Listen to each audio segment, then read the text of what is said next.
Yo gamers, Nature here. Today we're going to go over all the new Hunter epic level gear, data mined, including the PvP and professions found by Wowhead. We'll also touch base on the blue gear that's dropped solely out of Nomergon that's been data mined, and what we need to know for WoW Season of Discovery Phase 2 when it comes to Hunter. Warning, this is a spoiler alert, so if you're looking to go into Phase 2 and discover everything on your own, I'd skip the video. With that being said, Blizzard stated multiple times not everything in this recent update data mine will be accurate, and they intentionally added things to throw us off, so take everything with a grain of salt. Before we get started, make sure you like and subscribe. It means a lot. I appreciate it. First thing we'll cover is around the new Blood Moon PvP event items. We have Bloodlash Bow. This is an abnormal hunter item, as it's very fast, 1.8 attack speed, which has a couple positives, but it has more negatives. And as a proc chance, this can add 50 strength for 15 seconds on a 5% proc chance. That could be good for melee weaving, but the fast attack speed kind of contradicts that. As it stands, this looks like a great melee only hunter item. You could use this on an opener to fish for the proc, or if you're pushed out into range because of maybe a boss mechanic, you can also fish for the proc before you go back into melee. As a side note, Wowhead stated they think this could be an agility proc despite the strength listed. Maybe it's in disguise. 50 agility proc despite the fast weapon speed would actually make this pretty strong for sure. That's a lot of agility for the phase, and we have things like Lion that would multiply that agility. Next, we have Tiger Blood Talisman.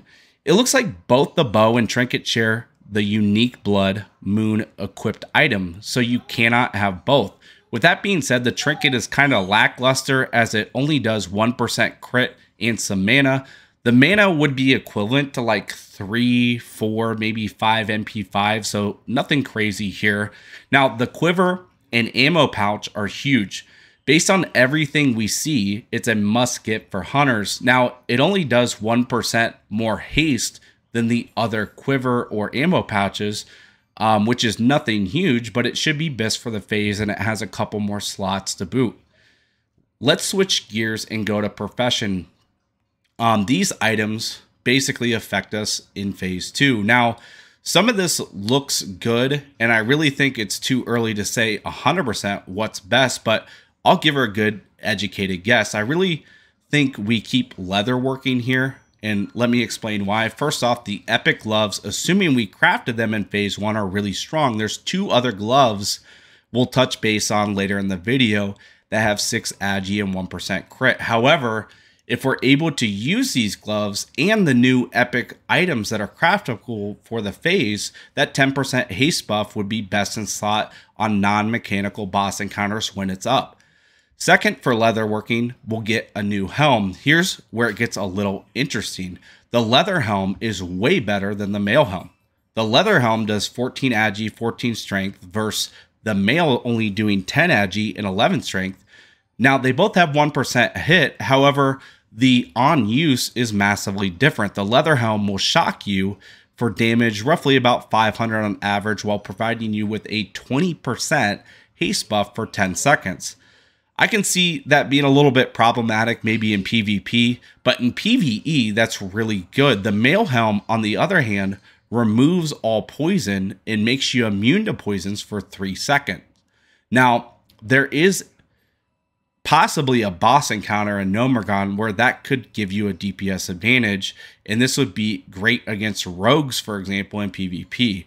With that being said, besides those situations, the leather helm would be way better in PvE as it stands.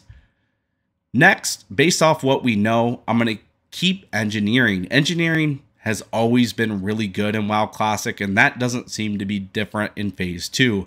I made a whole video covering all the gear that's new in Phase 2, and there's so many good engineering items we'll get access to in Phase 2 that it's already insane before we even talk about anything new. But the new items here, number 1, we have High Yield Radiation Bomb. This does 200 fire damage on average and also puts a 125 damage over time poison effect over 10 seconds. During that poison effect for 10 seconds, it slows the target by 25%. As a side note, there is an easy throw version that does a little less damage for non-engineers. Number 2, hyperconductive gold wrap. This looks really good as well. As it stands, it doesn't say we'll be limited to that one epic craftable item like we were in phase 1. If that remains to be true, this has 1% crit, 1% hit, making it the best in slot for the phase out of what we have available. Now, not by a lot, might add, but it's still better than the one hit 24 AP belt that we'll cover later in the video.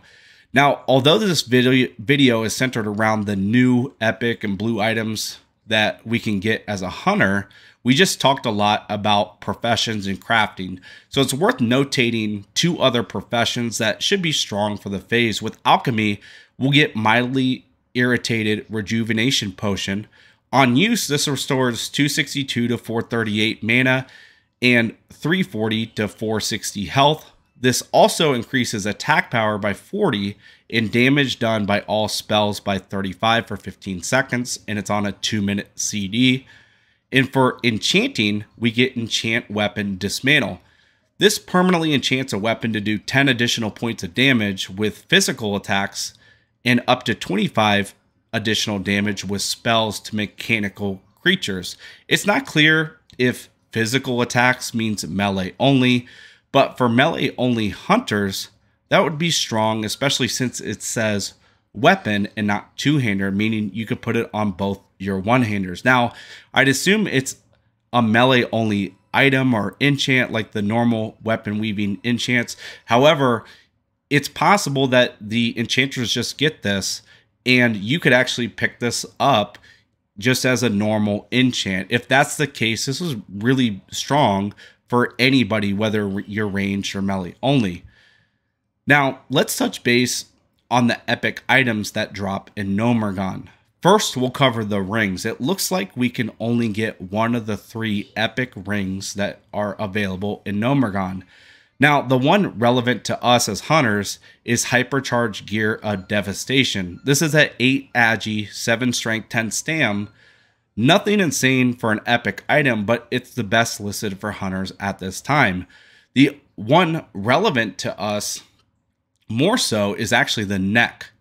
This item's pretty insane, and we'll want to prioritize this as much as possible. It's the Gnomeregan Peace Officer's Torque. Does 16 attack power, 1% crit, 6 stamina. This is basically like a level 60 item in Original Classic that was good enough for pre-raid BIS. That item was just 20 AP, 1 crit. So this is arguably better because it has the stam, but a little bit less AP. Now, we know that Blizzard has taken the time to add melee-only hunters a couple of runes in the game. 2 of these runes really center around making one-handers stronger, and also it's better to have 2 of the same weapon.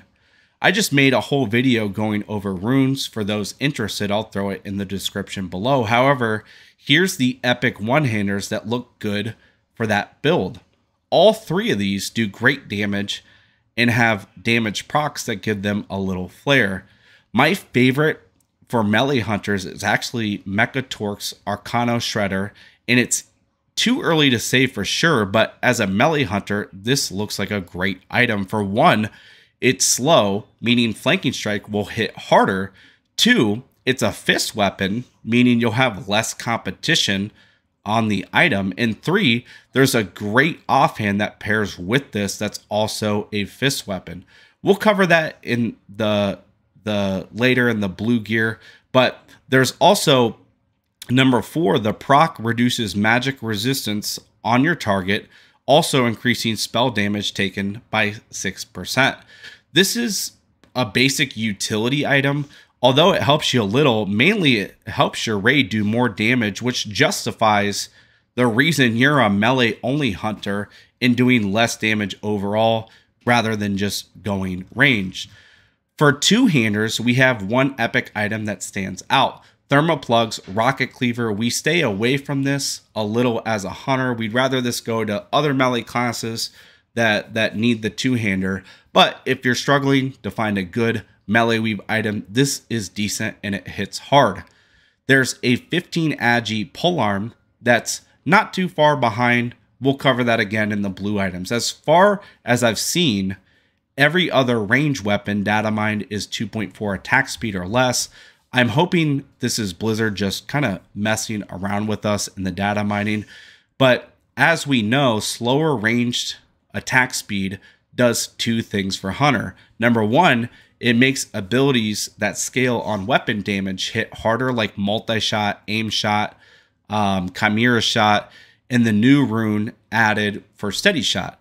Number two, slower attack weapons give us a window to melee weave. With that being said, fishing procs like the haste proc off improved aspect of the Hawk are better on fast weapons. Traditionally, though, slower weapons do more, and there's nothing that indicates that'll change in phase 2. There's 2 blue weapons in Nomergon. There's also Outrider's Bow, which is from Warsong Revered Rep, and the Blood Moon Epic Bow we went over at the beginning. All of these, for some reason, are really fast, and they're actually 2.4 attack speed or faster. That makes the next epic item we go over so much better. Thermoplug's Custom Blaster, it's 2.9 attack speed and has 26 range attack power. Now listen guys, I always hear from so many hunters, they hate the sound of guns. I'm here with you.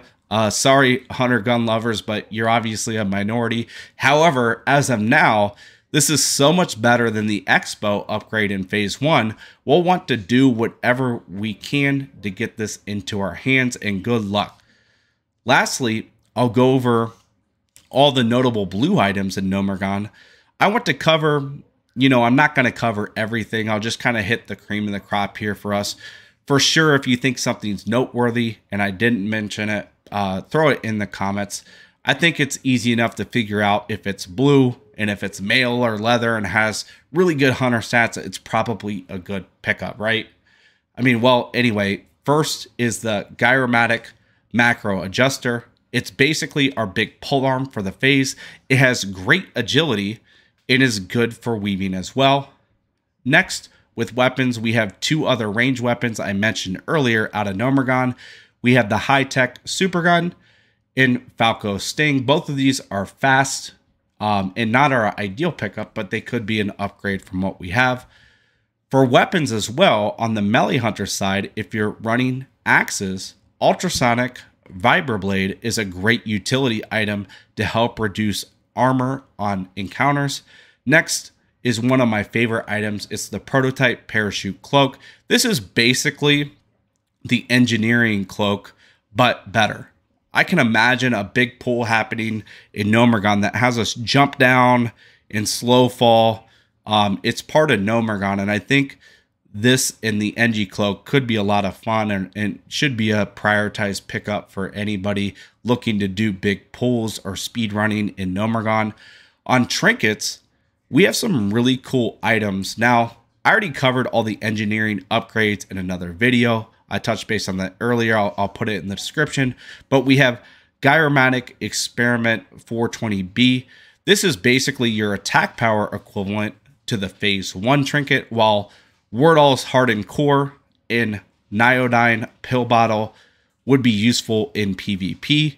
We also have Trog Transfigurator 3000 for fun, and Domesticated Attack Chicken as a great option to use maybe once or twice a raid on that one. As a side note here, not only does the Attack Chicken do damage, in WoW Classic, the Battle Chicken from Engineering can proc Battle Squawk.